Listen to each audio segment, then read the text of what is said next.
ওম অজ্ঞানতিমিরন্ধস্য জ্ঞানাঞ্জনশলাকয়া চক্ষুরুন্মিলিतं येन তস্मै শ্রীগুরবে নমঃ। শ্রীচৈতন্যমনোভীষ্টাং স্থাপিतं येन ভূতলে স্বয়ং রূপং কদা মह्यं দদন্তি স্বপদান্তিকम्।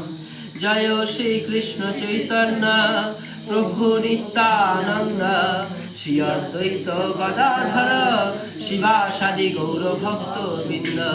হরে কৃষ্ণ কৃষ্ণ কৃষ্ণ হরে হরে, হরে রাম রাম রাম হরে হরে।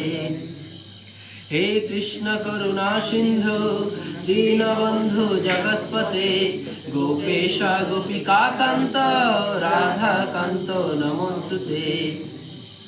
তপ্ত কাঞ্চন গৌরাঙ্গে রাধে বৃন্দাবনেশ্বরী বিশ্বভানুসুতে দেবী প্রণমামি হরিপ্রিয়ে। নমো মহাবদান্নায় কৃষ্ণ প্রেম প্রদায়তে কৃষ্ণায় কৃষ্ণ চৈতন্য নাম্নে গৌরতিশে নমঃ। নমো ওম বিষ্ণুপাদায় কৃষ্ণপ্রেষ্ঠায় ভূতলে শ্রীমতে ভক্তি বেদান্ত স্বামিনীতি নামিনে। নমস্তে সরস্বতে দেবে গৌরবাণী প্রচারিণে নির্বিশেষ শূন্যবাদে পাশ্চাত্য দেশতারিণে। ওম নমো ভগবতে বাসুদেবায়, ওম নমো ভগবতে বাসুদেবায়, ওম নমো ভগবতে বাসুদেবায়। মঞ্ছাকল্পতরুভ্যশ্চ কৃপা সিন্ধুভ্যেব চ পতিতানাং পাবনেভ্যো বৈষ্ণবেভ্যো নমো নমঃ। जय श्री कृष्ण चंद्र भगवान की, श्रीमती राधा रानी की, श्रीमद् भगवद गीता की, जगत गुरु शील प्रभुपाद की, निताय गौर प्रेमानंदे। हरि बोल हरि बोल हरि बोल। सर्वधर्मान् परित्यज्य मामेकं शरणं व्रज, अहं त्वां सर्वपापेभ्यो मोक्षयिष्यामि मा शुचः।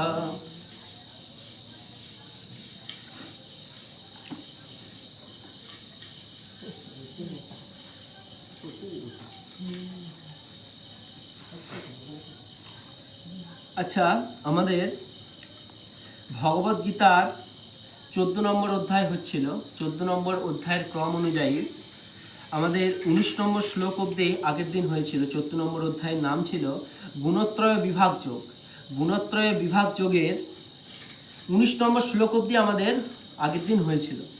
19 নম্বর শ্লোকে ভগবান বলেছিলেন, জীব যখন দর্শন করেন যে প্রকৃতির গুণসমূহ ব্যতীত কর্মে অন্য কোনো কর্তা নেই এবং জানতে পারেন যে পরমেশ্বর ভগবান এই সমস্ত গুণের অতীত, তখন তিনি আমার পরা প্রকৃতি লাভ করেন। ভগবান বলেছিলেন, জীব যখন দর্শন করেন যে, জীব যখন জানতে পারেন প্রকৃতির গুণসমূহ ব্যতীত কর্মে অন্য কোনো কর্তা নেই। প্রকৃতির গুণসমূহ ব্যতীত, প্রকৃতির যে 3টে গুণ, সত্ত্বগুণ, রজগুণ, তমগুণ, এই 3টে গুণ ব্যতীত অন্য কোনো কর্তা নেই এবং জানতে পারেন যে পরমেশ্বর ভগবান এই সমস্ত গুণের অতীত। এবং আমরা যখন জানতে পারি যে ভগবান এই সমস্ত গুণের অতীত, কী কী গুণ?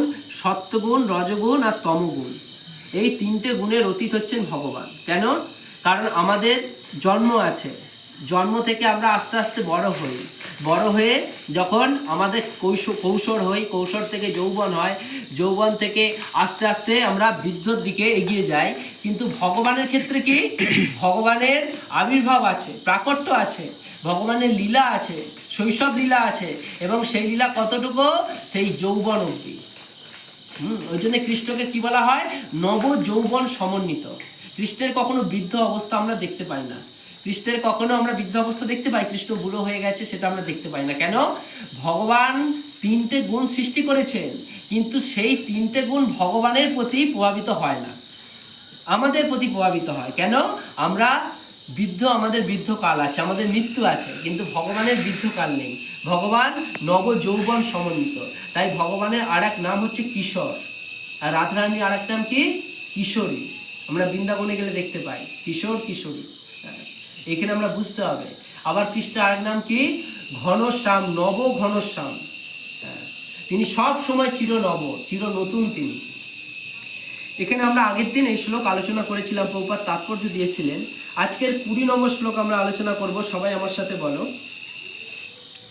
গুণ অনেদ অনততিত্ত স্ত্রীন দেহি দেহম উদ্ভরপান জন্ম মৃত্যু জরা উদ্ভ ক্ষৈবী মুক্ত অহং অমৃত অপ্লুতে।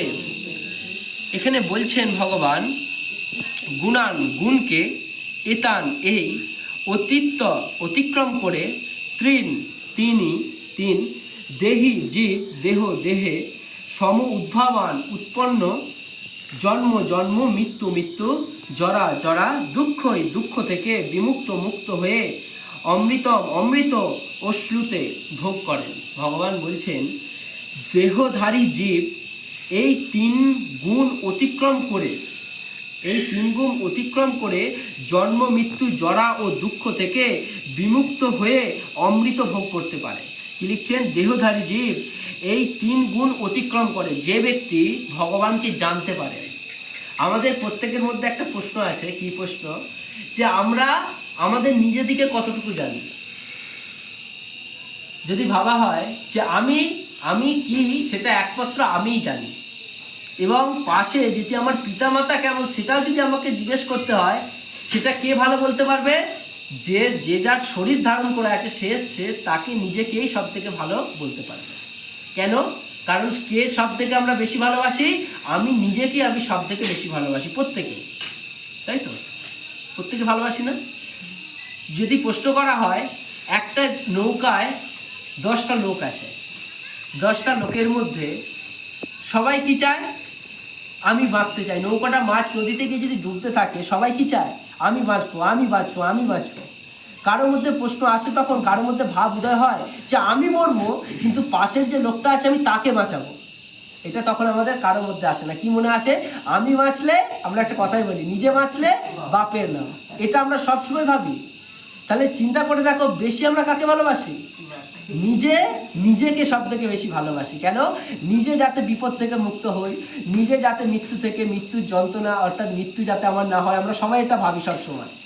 ওই জন্য এখানে বলছেন কি, যে এটা আমাদের জীবনে জানা নয়, মৃত্যু সবার আসবে। জাতস্বই ধ্রুবং মৃত্যু, যার জন্ম হয়েছে তার মৃত্যু হবে। অর্থাৎ মৃত্যুকে নিয়ে যদি আমরা এত ভাবতে থাকি, তাহলে মৃত্যুর জন্যেই আমরা সারাক্ষণ তার কথা চিন্তা করতে করতে আমাদের জীবন অতিবাহিত করব।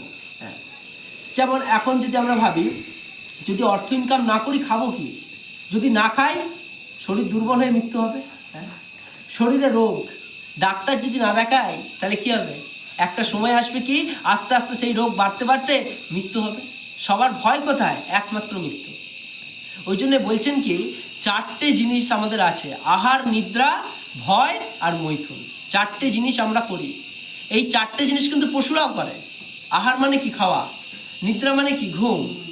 ভয় মানে কি? কারো থেকে ভয় পাওয়া। আর মৈথুন মানে কি? বংশবৃদ্ধি করা। আহার, নিদ্রা, ভয় আর মৈথুন, এই 4টে জিনিস একটা কুকুরও করে। কুকুর খায়, কুকুর ঘুমায়। আবার কুকুর, ধরে নাও বাঘ এলে কুকুর তাকে ভয় পায়, বুঝতে পারছো? অন্য কারো থেকে ভয় পায়। আবার মৈথুন, কুকুরও বংশ বিস্তার করে। আমরাও কিন্তু সেটা করি। প্রশ্ন এটাই, যদি আমাদের বুদ্ধি, আমাদের জ্ঞান যদি এই 4টে স্তরেতেই রেখে দিই, তাহলে কি আমরা উন্নত হতে পারবো? পারবো না। কুকুর আর আমাদের মধ্যে কিন্তু কোনো পার্থক্য তখন থাকবে না, যদি আহার, নিদ্রা, ভয়, মৈথুন এই 4টে জিনিসই আমার জন্ম থেকে মৃত্যু অবধি করে যায়। তাহলে কিন্তু পশুর মধ্যে আর আমাদের মধ্যে কোনো পার্থক্য থাকবে না। পার্থক্য তখনই থাকবে যখন দুর্লভ মানব জন্ম লোভিয়া সংসারে, কৃষ্ণ না ভজিনু দুঃখ কইব কাহারে। যদি এটা আমরা জানতে পারি, যদি কৃষ্ণ ভক্তি না হয়, এটা সব থেকে বড় দুঃখের। আর তখনই মানুষ কি করবে? এটা যখন জানতে পারবে, তখন তার মধ্যে প্রশ্ন আসবে, তাহলে আমার মানব জীবন লাভ করে আমার কি করা কর্তব্য? কার শরণাপন্ন হওয়া কর্তব্য? কার পূজা করা কর্তব্য? কিভাবে ভগবানের প্রতি আমরা ভক্তি আনব? কিভাবে ভগবানকে ভক্তি করব? সব কিছু আমরা জানতে পারবো তখন যখন আমাদের মধ্যে এটা জানবে যে কৃষ্ণ যদি ভক্তি না হয় 84 লক্ষ জনির মধ্যে মানব জনি হচ্ছে শ্রেষ্ঠ জনি, আর সেই মানব জন্ম লাভ করে যদি কৃষ্ণ ভক্তি না করা হয় তাহলে পুরো জীবনটাই বৃথা। লোচনদাস ঠাকুর কি বলছেন? হেন অবতারে যার রতি না জন্মিল, লোচন বলে সেই পাপী এলো আর গেল। আমরা কীর্তন করি না, নিত্যানন্দ প্রভুর এক দিব্য কীর্তন। হ্যাঁ, ওই জন্য বলছেন কি যে নিতায়ের চরণে, গৌরের চরণে, গৌর পার্শ্বদের চরণে যদি ভক্তি রতি মতি না থাকে তাহলে সে পাপী। বৈষ্ণব পদকর্তা লোচনদাস ঠাকুর বলছেন সে পাপী, এই জগতে এলো আর গেল। কৃষ্ণ ভগবদ গীতায় একই বলছেন, দেহধারী জীব এই 3 গুণ অতিক্রম করে, 3 গুণ কি কি? সত্যগুণ, রজগুণ, তমগুণ। এই 3টে গুণ আমরা তখনই অতিক্রম করতে পারবো যখন ভগবানকে আমরা জানতে চেষ্টা করব। ভগবান কি জিনিস, ভগবান কেন আমাদের এই জগতে পাঠিয়েছেন, ভগবান পাঠিয়েছেন তার কারণ কি, আর সেই পাঠানোর ফলে ভগবানের প্রতি আমাদের কি ভাব ব্যক্ত করা দরকার, ভগবানের জন্য আমাদের কি কার্য করা দরকার, এবং সেই কার্য এই সমাজে থেকে কিভাবে করা দরকার, সব কিছু আমরা গীতার মাধ্যমে জানতে পারি। ওই জন্য এখানে লিখছেন কি, কৃষ্ণ বলছেন দেহধারী জীব এই 3 গুণ অতিক্রম করে, কি কি 3 গুণ? সত্যগুণ, রজগুণ আর তমগুণ। এই 3 গুণকে অতিক্রম করে জন্ম, মৃত্যু, জরা ও দুঃখ থেকে বিমুক্ত হয়ে অমৃত ভোগ করে। 3টে গুণ থেকে মুক্ত হয়, কারণ তিনি জানেন আমার জন্ম হয়েছে, আমার মৃত্যু হবে। কিন্তু বৈষ্ণবরা কি জানেন? জন্ম তো হয়েছে কার? এই শরীরটার। জন্ম কার হয়েছে? এই শরীরটার। আত্মার জন্ম হয়নি। কার জন্ম হয়েছে? এই শরীরটা। তাহলে জন্ম যেহেতু এই শরীরটার হয়েছে, তাহলে মৃত্যু আছে। বৈষ্ণবরা এটা জানেন, বুদ্ধিমান ব্যক্তি এটা জানেন যে জন্ম হয়েছে শরীরটার, মৃত্যু এই শরীরটারই হবে। এবার প্রশ্ন কি, তাহলে এই শরীরটা লাভ করে সেই বৈষ্ণবের কি করা দরকার? যারা বৈষ্ণব, যারা ভক্ত, তাদের কি করা দরকার? এই দুর্লভ মানব দেহ ধারণ করে এর সৎ ব্যবহার করা দরকার। কি সৎ ব্যবহার? হে কৃষ্ণ, 84 লক্ষ জনির মধ্যে মানব জনি যেমন দুর্লভ শ্রেষ্ঠ, আর এই মানব জনি লাভ করে কৃষ্ণ তোমায় জানতে পেরেছি, তোমার নাম করতে পারছি, তোমার কীর্তন করতে পারছি, এবং তোমার প্রতি প্রণাম নিবেদন করতে পারছি। সব কিছু তোমাকে কেন্দ্র করে যদি করতে পারি, এই জীবন সার্থক। তখন কি বলা হচ্ছে? এই জীবনের যথার্থ ব্যবহার তখনই হয় যখন এই জীবন আমরা কৃষ্ণকে অর্পণ করি, ভগবানকে অর্পণ করি, গৌরকে অর্পণ করি। বুঝতে পারছো? ওই জন্য এখানে লিখছেন যে যে ব্যক্তি এই 3টে গুণ থেকে অতিক্রম হয়, জন্ম, মৃত্যু, জরা ও দুঃখ থেকে বিমুক্ত হয়ে অমৃত ভোগ করে। তার মধ্যে আর জন্ম কি, দুঃখ কি, কষ্ট কি, মৃত্যু কোনো ভয় তাকে আর ভয়ভীত করতে পারে না। কেন? তিনি জানেন এই 3টে গুণের ওপরে কি আছে? একমাত্র ভগবান। কেন?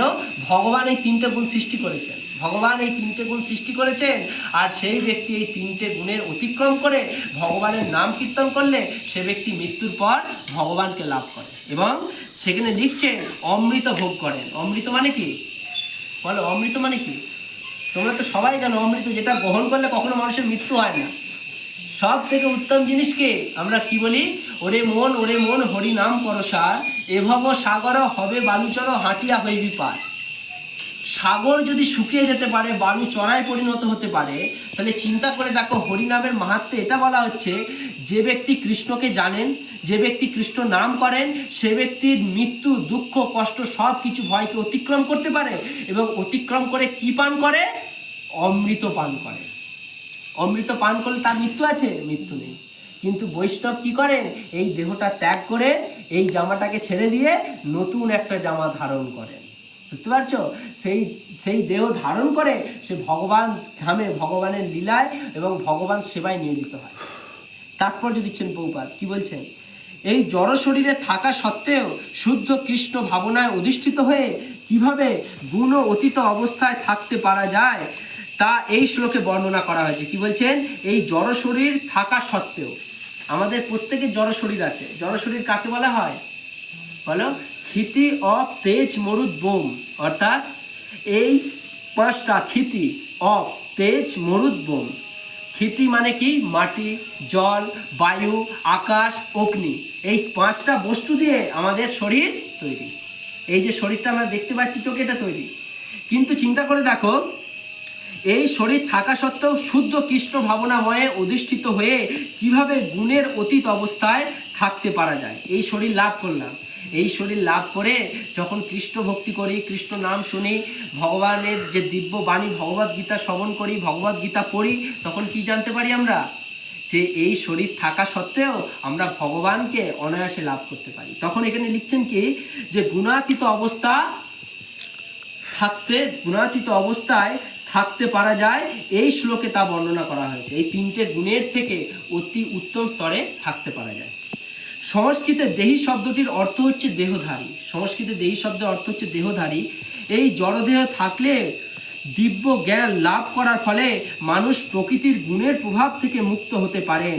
এখানে দেখছে এই জড়দেহ থাকলেও দিব্য জ্ঞান লাভ করার ফলে মানুষ, আমরা সবাই কিন্তু এই দেহ লাভ করেছি, কিন্তু এই দেহ লাভ করে যে ব্যক্তি দিব্য জ্ঞান লাভ করছে, দিব্য জ্ঞান মানে কি, ভগবানের কথা, ভগবদ গীতার জ্ঞান যারা লাভ করছে, সেই দিব্য জ্ঞান লাভ করার ফলে মানুষ প্রকৃতির গুণের প্রভাব থেকে মুক্ত হতে পারেন।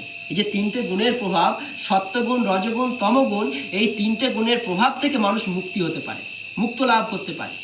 চিন্তা করো, প্রত্যেকটা মানুষ দেহ ধারণ না করলে সে মানুষ হতে পারে না।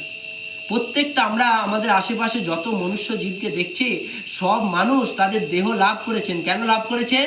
এই দেহটা হচ্ছে একটা আকার, যেই আকার লাভ করে, যেমন বলছেন, মানুষ আকার পাইলে কি হয়, করহ ভূতের কাম, নহিলে বদনে কেন না বলহ শ্রীকৃষ্ণ গোবিন্দ নাম। বৈষ্ণব পদকর্তারা কীর্তন করছেন, মানুষ আকার, আকারটা কিরকম, মানুষের মতো। মানুষ আকার পাইলে কি হয়, তুমি মানুষের মতো আকার আছে বলে কি তুমি মানুষ হয়ে গেলে? তা না। মানুষ আকার পাইলে কি হয়, করহ ভূতের কাম, কাম মানে কার্য। ভূতের যেমন কার্য হয়, কোনো কার্যের নিয়ম নীতি থাকে না, তেমন যদি কার্য হয়, তখন কি বলছেন, করহ ভূতের কাম, নহিলে বদনে। তুমি যদি ভূতই না হবে, তুমি যদি ভূতের মতো কার্য না করবে, তাহলে কেন তুমি শ্রীকৃষ্ণ গোবিন্দ নাম কেন তুমি বদনে বলছো না? নহিলে বদনে কেন না বলো হো শ্রীকৃষ্ণ গোবিন্দ নাম। বুঝতে পারছো? তুমি যদি ভূতের মতো না হবে, তাহলে ভূতের মতো কার্য না করবে, তাহলে কেন তুমি কৃষ্ণকে ভুলে আছো, কেন তুমি গোবিন্দকে ভুলে আছো? এটা আমাদের বুঝতে হবে। ওই জন্য এখানে লিখছেন যে এই জড়দেহ থাকলেও দিব্য জ্ঞান লাভ করার ফলে মানুষ জড় প্রকৃতির গুণের প্রভাব থেকে মুক্ত হতে পারে। এই দেহ লাভ করার ফলে ভগবানের জ্ঞান লাভ করতে করতে করতে করতে আমাদের মনে এমন একটা ভাবনা চিন্তা আসবে, তখন কি হবে, যে কৃষ্ণ তোমার প্রতি আমি ভক্তি করতে করতে করতে করতে যেন আমার শেষ নিঃশ্বাস আমি ত্যাগ করতে পারি। এই ভাব যখন আমাদের মধ্যে আসবে, তখন সেই ব্যক্তি কি হবে, এই তিনটে গুণের প্রভাব থেকে মুক্ত হতে পারবে। তারপরে বলছেন, এমনকি এই দেহের মধ্যে তিনি দিব্য জীবনের চিন্ময় আনন্দ উপভোগ করতে পারবেন। যখন আমরা কৃষ্ণকে আমাদের জীবনে আনবো, গৌরকে আমাদের জীবনে আনবো, তখন আমাদের মধ্যে দিব্য জ্ঞানের অনুভূত হবে এবং সেই দিব্য জ্ঞানের আনন্দ আমরা লাভ করব। আমরা যদি নবদ্বীপ যাই, বৃন্দাবন যাই, সেখানে আমরা কি দেখতে পাই? সেখানে গেলে দেখতে পাই যে কত মানুষ, স্বয়ং বৈষ্ণবরা এবং যতজন সেই তীর্থস্থান দর্শনে যায়, তারা পর্যন্ত ভগবানের সামনে নৃত্য করে। কেন নৃত্য করে? প্রশ্ন তো আসে। তারা তো কেউ নেশা করেনি, তারা কোনো নেশার জিনিস খায়নি, তারা কোনো খারাপ গানে নাচছে না, তারা কিসে নাচছে? ভগবান নামে নাচছে, ভগবান কীর্তনে নাচছে, এবং তাদের বাদ্য কি? মৃদঙ্গ, করতাল। হ্যাঁ, কিন্তু তাতে তারা এত আনন্দিত হয়ে নৃত্য করছে। এটা তখনই প্রস্ফুটিত হয়। নৃত্য কখন হয় আমাদের জীবনে? যখন আমরা আনন্দে থাকি না, যখন আমাদের মনে আনন্দ আসে, তখন আমরা গান করি, নাচ করি, নৃত্য করি, তখন এই ভাব আমাদের আসে, যখন আমাদের মধ্যে আনন্দ হয়। চিন্তা করো, বৈষ্ণবরা কতটা ভগবানের প্রতি আনন্দিত হলে, কতটা ভগবানকে তাদের হৃদয়ে জায়গা দিলে, ভগবানকে কতটা ভালোবাসলে, তাদের বহিস্ফুটিত, তাদের প্রস্ফুটিত ফল হচ্ছে নৃত্য। তারা এটা ভাবে যে আমি নৃত্য কোনো মানুষের সামনে করছি না, আমি নৃত্য কোনো নতুন বর বা বরযাত্রী যায় দেখবে নৃত্য করতে করতে, তাদের সামনে করছি না। আমি কার সামনে নৃত্য করছি? ভগবান সাক্ষাৎ ব্রজেন্দ্র নন্দনের সামনে নৃত্য করছি, গৌরের সামনে নৃত্য করছি। যেই নৃত্য স্বয়ং কৃষ্ণচন্দ্র নিজে করেছেন।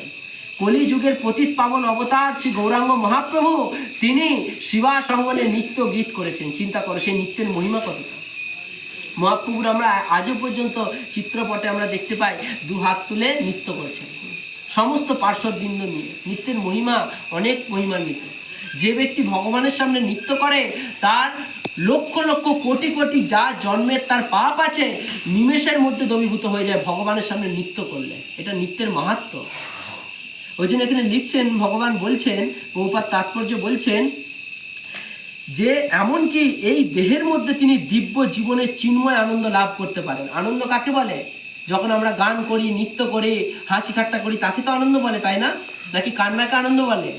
হ্যাঁ, কিন্তু দেখো ভগবানের সামনে ভক্ত এত আনন্দে নৃত্য করছে, এত আনন্দে গান করছে, এমনকি বারবার নিজের চিন্তা করো, যদি কোনো ব্যক্তি 3,000 4,000 টাকা দামের একটা জামা কাপড় পরে থাকে, হ্যাঁ, কিন্তু ভগবানের কাছে কি যে ভগবান তোমাকে আমি এত ভালোবাসি, তোমাকে আমি এতটাই ভক্তি ভাবি, এতটাই ভক্তি ভরে তোমাকে প্রেম করি যে দেখো তার নিজের মধ্যে এই জ্ঞানও থাকে না যে এই সুন্দর জামা কাপড়টা নষ্ট পর্যন্ত হয়ে যেতে পারে, ধুলোতে কাদায় নষ্ট হয়ে যেতে পারে। তারপরেও ভগবানের কাছে কি শুদ্ধ ভক্তগণে তাদের মানবিক চিত্ত এটাই, তাদের মনটা এটাই যে প্রভুর কাছে এসেছি, দণ্ডবোধ যদি না করি আমার মতো অধম কে আর আছে। যেমন আমরা দেখতে পাই রঘুনাথ দাস গোস্বামী তখনকার দিনে বিরাট জমিদারের সন্তান, কিন্তু যখন তিনি নিত্যানন্দ প্রভুকে দূর থেকে দর্শন করলেন, পানিহাটিতে আমরা দেখতে পাই চীনাদুদি মহোৎসব, রাঘব ভবন, যখন নিত্যানন্দ প্রভুকে দূর থেকে দর্শন করলেন সঙ্গে সঙ্গে রঘুনাথ দাস গোস্বামী দণ্ডবত অর্পণ করলেন। চিন্তা করো, দণ্ডবত প্রণামের মাধ্যমে কি হয়? নিজেকে সশরীরে ভগবানের কাছে সমর্পণ করা হয়। এটাকে বলে দণ্ডবতের নিয়ম। দণ্ডবতের প্রাধান্যতা এটাই যে নিজে দণ্ডায়মান মানে কি? দণ্ডায়মান মানে দাঁড়িয়ে আছে, ভগবান আমার সামনে দাঁড়িয়ে আছেন, আমি ভগবানের সামনে দাঁড়িয়ে আছি, তাহলে কি হয়ে যাবে? অপরাধ হবে। এটা অপরাধ। কেন? ভগবান যখন দাঁড়িয়ে আছেন তার সামনে যদি আমি দাঁড়িয়ে থাকি তাহলে আমার আর ভগবানের মধ্যে পার্থক্য আমরা বুঝতে পারবো না। যখন আমরা দণ্ডবত হয়ে জয় কৃষ্ণচন্দ্র ভগবান কি জয়, যখন এই জয়ের ধ্বনি দিয়ে দণ্ডবত দেবো, তখন কি হবে? যে প্রভু আমি সবসময় তোমার জয়ের ধ্বনি দিতে চাই, সবসময় আমি তোমায় জয়ী দেখতে চাই, আর আমি সবসময় তোমার চরণের দাস হয়ে থাকতে চাই। এটা হচ্ছে মনোভাব ভক্তের। ওই জন্য বলছেন কি, যে ব্যক্তি এই 3টে গুণকে জানতে পেরে ভগবানের জ্ঞান অর্জন করছেন, ভগবানের নামের প্রতি রুচি বাড়াচ্ছেন, সে ব্যক্তি সবসময় দিব্য আনন্দে থাকেন। সে ব্যক্তি কখনো ভাবে না যে আমার কোথায় কষ্ট, কোথায় দুঃখ তিনি জানেন। অবশ্য রক্ষিবে কৃষ্ণ বিশ্বাস বালক। কৃষ্ণ যেটা করেন মঙ্গলের জন্য করেন, কখনো কৃষ্ণ কারো খারাপের জন্য কিছু করেন না। কেন? কৃষ্ণ হচ্ছেন পরম পিতা। এই জগতে পিতা আমাদের কত ভালোবাসে, মাতা কত ভালোবাসে, কিন্তু এই জগতের মাতা পিতা আমাকে এই দেহটাই জন্ম দিয়েছে, এই দেহটা দান করেছে, কিন্তু দেখো এই দেহের মধ্যে যে আত্মা আছে, যে বীজ আছে, সেই বীজটা কিন্তু দিয়েছে এই জগতের পিতা না, পরম পিতা। ওই জন্য কৃষ্ণকে বলা হয় কৃষ্ণম বন্দে জগৎগুরু। কৃষ্ণের প্রণাম মন্ত্রে, গুরু প্রণাম মন্ত্রে কৃষ্ণকে বলা হয় কৃষ্ণম বন্দে জগৎগুরু। কৃষ্ণ হচ্ছেন জগতের গুরু। গুরু কি করেন? শিষ্যকে বীজ প্রদান করেন। কৃষ্ণ সমস্ত জীবের বীজ প্রদানকারী পিতা। গীতায় কৃষ্ণ সেই কথা বলছেন, আমি সমস্ত জীবের বীজ প্রদানকারী পিতা, সমস্ত বীজ আমা থেকে যায়। বুঝতে পারছো? এখানে ওই জন্য লিখছেন এমনকি এই দেহের মধ্যে তিনি দিব্য চিন্ময় আনন্দ উপভোগ করতে পারেন, কারণ এই দেহ ত্যাগ করার পর তিনি অবশ্যই চিৎ জগতে ফিরে যাবেন। যখন এই ব্যক্তি এই জগতে এসে, মনুষ্য জীব এই জগতে এসে ভগবানকে জানতে পেরে ভগবানের নাম কীর্তন মহিমায় তার সারা জীবন অর্পণ করেন, মৃত্যুর পর তাকে কোনো চিন্তা করতে হয় না। কৃষ্ণ বলছেন মৃত্যুর পর সেই ব্যক্তি আমার ধামে ফিরে যায়। এটা কৃষ্ণের বচন। আমরা বচন বলি না যে অমুকের বচন, তমুকের বচন, সবার বচন ফেল হতে পারে, কৃষ্ণের বচন কিন্তু কখনো ফেল হয় না। কৃষ্ণ যদি বলেও থাকে যে দেখো অর্জুন, আমি কুরুক্ষেত্র যুদ্ধক্ষেত্রে আমি অস্ত্র ধরবো না, কুরুক্ষেত্রের যুদ্ধক্ষেত্রে আমি অস্ত্র ধরবো না, কিন্তু দেখো কৃষ্ণ এত ভক্ত বৎসল, তিনি কুরুক্ষেত্রের যুদ্ধক্ষেত্রে অস্ত্র ধরবো না এই প্রতিজ্ঞা সঙ্গে সঙ্গে ভঙ্গ করে দিয়ে পড়ে থাকা রথের চাকা, ভাঙা রথের চাকা তুলে নিয়ে দৌড় লাগালেন কার প্রতি? ভীষ্মদেবের প্রতি, যিনি দীর্ঘায়ু ভীষ্মদেব, যিনি পিতামহ ভীষ্মের প্রতি রথের পড়ে থাকা রথের চাকা হাতে তুলে নিয়ে তাকে বধ করতে উদ্যত হলেন। এই হচ্ছে কৃষ্ণ, যিনি সব সময় ভক্তকে তার হৃদয়ে স্থান দেয়। ওই জন্যই বৈষ্ণবরা বলছেন যে বৈষ্ণব তুমি, তোমার হৃদয়ে ভগবানের স্থান কেমন? বৈষ্ণব কীর্তনে বলা হচ্ছে তোমারও হৃদয়ে সদা গোবিন্দ বিশ্রাম, গোবিন্দ কহেন মম। ভগবান কি বলছেন? গোবিন্দ কহেন মম বৈষ্ণব পরাণ। আমার পরাণ, আমার জীবন হচ্ছে বৈষ্ণব। বুঝতে পারছো? এতটাই মহিমান্বিত। এখানে ওই জন্য লিখছেন কি, কিন্তু এমন কি দেহের মধ্যে তিনি দিব্য আনন্দ উপভোগ করতে পারেন। যে ব্যক্তি ভগবানকে তার জীবনে রাখেন, ভগবানকে নিয়ে চলেন, তিনি তার দেহের মধ্যে দিব্য আনন্দ উপভোগ করতে পারেন। দিব্য মানে কি, সব সময় আমরা যে আনন্দ করছি, টিভিতে গান শুনছি, সিরিয়াল দেখছি, সিনেমা দেখছি, যা কিছু দেখছি, এটা কিন্তু দিব্য নয়। এই আনন্দের দুঃখ আছে। যেমন দেখে নাও, কোনো ব্যক্তি ভাবছে একটা নতুন সিনেমা মার্কেটে লঞ্চ হলো, মার্কেটে এলো, বাজারে এলো নতুন সিনেমা, সবাই 100 টাকা 150 টাকা করে টিকিট কেটে সিনেমা দেখতে যাচ্ছে।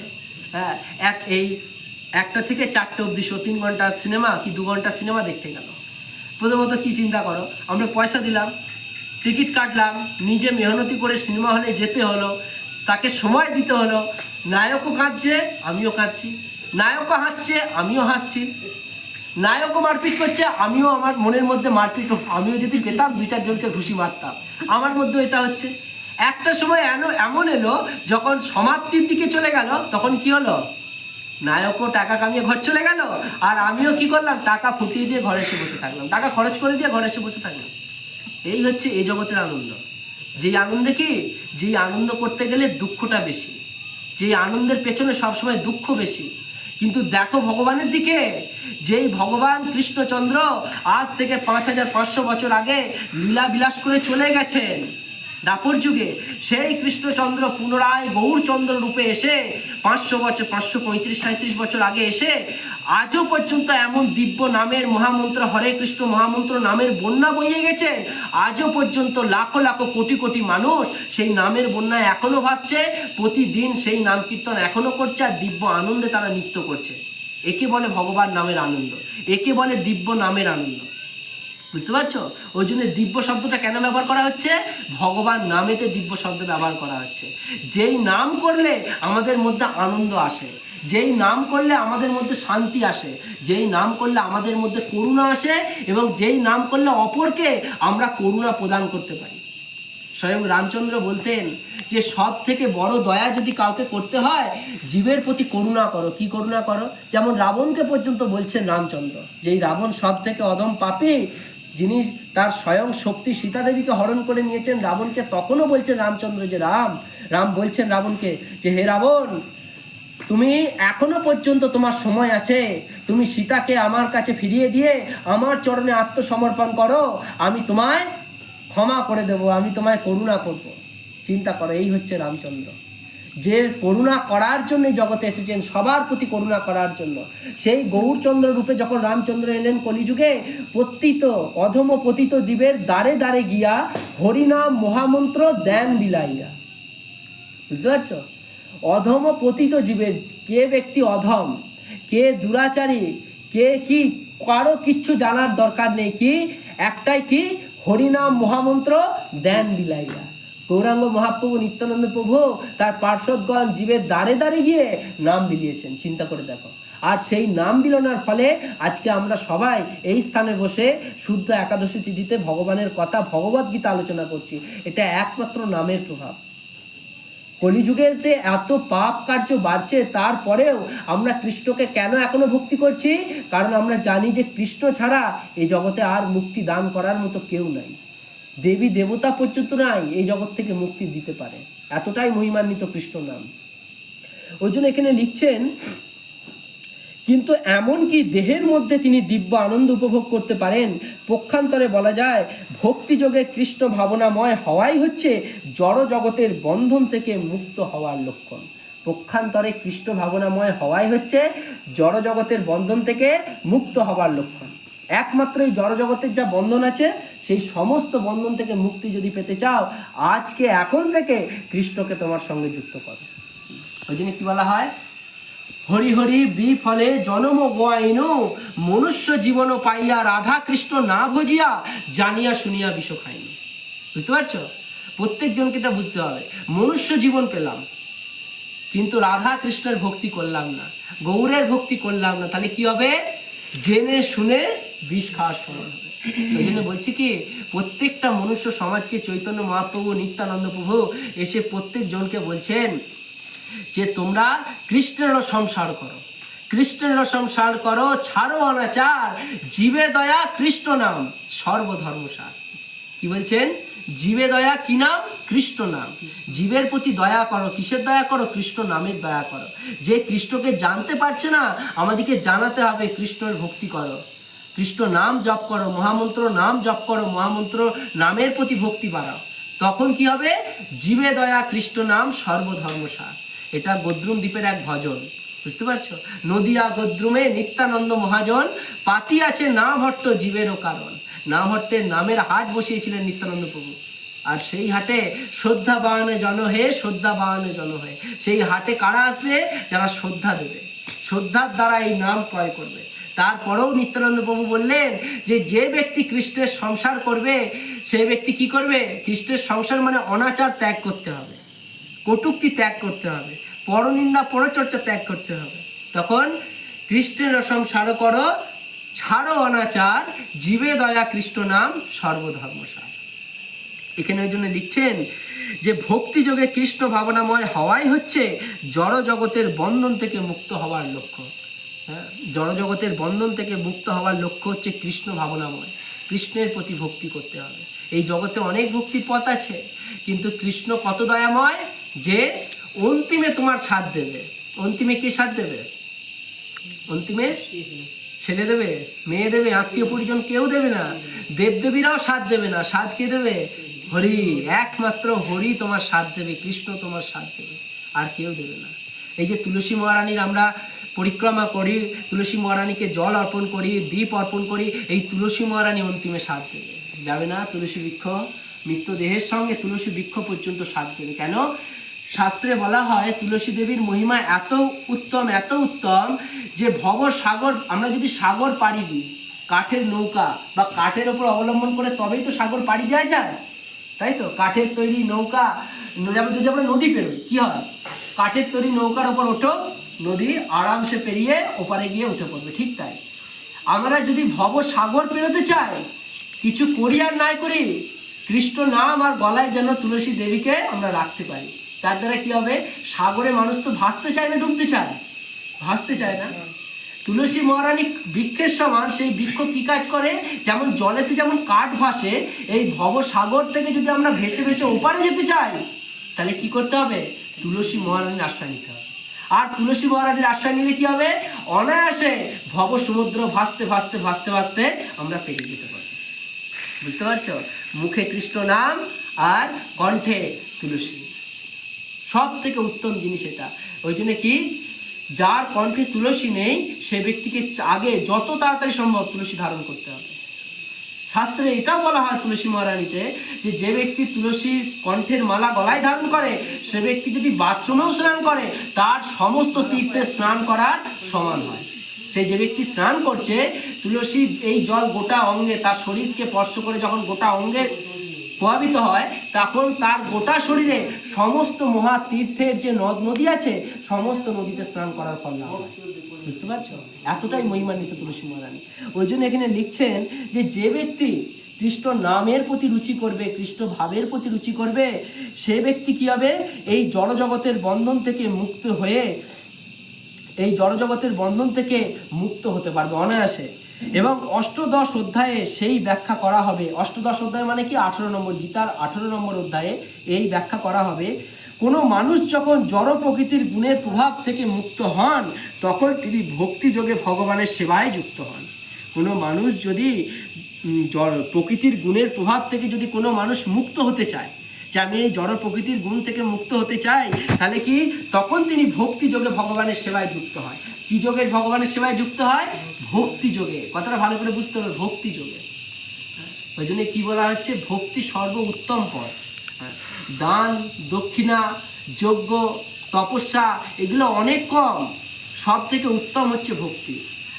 হ্যাঁ, যেমন আমরা কি বলি একটা কথায়, হ্যাঁ, বিশ্বাসে মেলায় বস্তু তর্কে বহুদূর। আমরা কথায় বলি না, বিশ্বাসে মেলায় বস্তু তর্ক বহুদূর।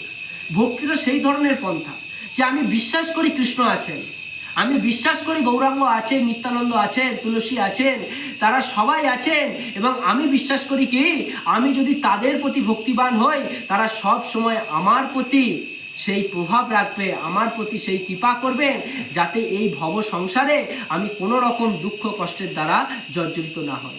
দুঃখ কষ্টটা কীরকম? রোগ, সর্দি, কাশি, জ্বর এইসব না। সব থেকে বড় দুঃখ কী জানো? আমারত্ব। এই সংসারে সব থেকে বড় দুঃখ হচ্ছে মোহ, মায়া। মৃত্যুর সময় পর্যন্ত ব্যক্তি ভাবে, ধরো কোনো ব্যক্তির বয়স হয়ে গেছে, দীর্ঘ বয়স, 80 বছর বয়স হয়ে গেছে, বেডে শুয়ে শুয়ে, বিছানায় শুয়ে শুয়ে তখনও ভাবে যে যদি আর একটা বাড়ি যদি করে দিয়ে যেতে পারতাম তাহলে ছেলেটার কত ভালো হতো, আর একটা দোকান যদি বাজারে করে দিয়ে যেতে পারতাম তাহলে ছেলেটার কত ভালো হতো। মৃত্যুর সময় পর্যন্ত এই কথা ভাবছে। তাহলে চিন্তা করে দেখো, এটা আমাদের সবসময় বুঝতে হবে যে সারা জীবন যদি আমরা কৃষ্ণকে দিই, মৃত্যুর সময় কিন্তু সেই ভাব আমাদের আসবে না, তখন কৃষ্ণ সদয় হবে। বৈষ্ণবেরও আবেদনে কৃষ্ণ দয়াময়, এহেন পামরপতি হবে না সদয়। বৈষ্ণব কি বলছেন? যে বৈষ্ণবের মধ্যে একটা গুণ আছে, বৈষ্ণব যখন কারো কাছে আবেদন করে, ভগবানের কাছে যখন আবেদন করে যে হে ভগবান, এই ব্যক্তিকে তুমি উদ্ধার করে দিও, এই পতিত অধম ব্যক্তি, এর কাছে যোগ্যতা নেই তোমার নাম বলার, তোমাকে দর্শন করার, এমনকি তোমার ধামে যাবারও যোগ্যতা নেই, কিন্তু সেই ব্যক্তিকে পর্যন্ত ভগবান উদ্ধার করে দেয় একমাত্র বৈষ্ণবের কথায়, গুরুর কথায়। ওই জন্য কি আমরা যেইভাবেই থাকি না কেন, গুরুদেবকে যেমন আমরা আমাদের জীবনে আনা দরকার, তেমন গুরুর মুখের বাক্য, গুরু মুখ পদ্ম বাক্য চিত্তেতে করিয়া ঐক্য। প্রত্যেকটা জীবকে, মনুষ্য সমাজকে গুরু গ্রহণ করা দরকার। আর সেই গুরুদেব যখন ভগবানের কাছে প্রার্থনা করবেন যে হে প্রভু, এই শিষ্যকে, এই তুচ্ছ ব্যক্তি, এ তো নামের প্রতি আশ্রয় নয়, এই নাম সম্বন্ধে অজ্ঞান ব্যক্তি, এবং তোমাকে ভক্তি ভরে প্রণাম করার পর্যন্ত ক্ষমতা এর নেই, কিন্তু তবুও প্রভু, এই যেহেতু তোমার প্রতি ভক্তিবান হয়ে দীক্ষা গ্রহণ করেছে, তোমার নাম আশ্রয় করবে এই কথা ভেবেছে, প্রভু তুমি ওকে উদ্ধার করে দিও। তখনই বৈষ্ণব পদকর্তারা কীর্তন করছেন, বৈষ্ণবেরও আবেদনে কৃষ্ণ দয়াময়, এহেন পামরপতি হবেন সদয়। বুঝতে পারছো? তখন ভগবান সদয় হয়ে সেই তুচ্ছ জীবের প্রতি, সেই অধম জীবের প্রতি কৃপা করবেন। ওই জন্য এখানে লিখছেন, ভক্তি যোগের দ্বারা একমাত্র ভগবানকে লাভ করা যায়। যেই ভক্তি যোগের দ্বারা ভগবানকে লাভ করলে অনায়াসে আমরা এই জগতের দেহত্যাগের পর ভগবানকে লাভ করতে পারব। তাই আমাদের আজকের 14 নম্বর অধ্যায়ের গুণত্রয় বিভাগ যোগের 20 নম্বর শ্লোক আমরা এখানে প্রভুপাদের তাৎপর্য সমাপ্ত করলাম। আর পরবর্তী দিন আমরা আবার ভগবদ্গীতা অধ্যয়ন করব 21 নম্বর শ্লোকে। তাই সকলকে হরে কৃষ্ণ, সকলে মিলে হরে কৃষ্ণ কৃষ্ণ কৃষ্ণ হরে হরে, হরে রাম রাম রাম হরে হরে। শ্রীমদ্ ভগবদ গীতা के जगद्गुरु श्रील प्रभुपाद की निताय गौर प्रेमानंदे हरि बोल।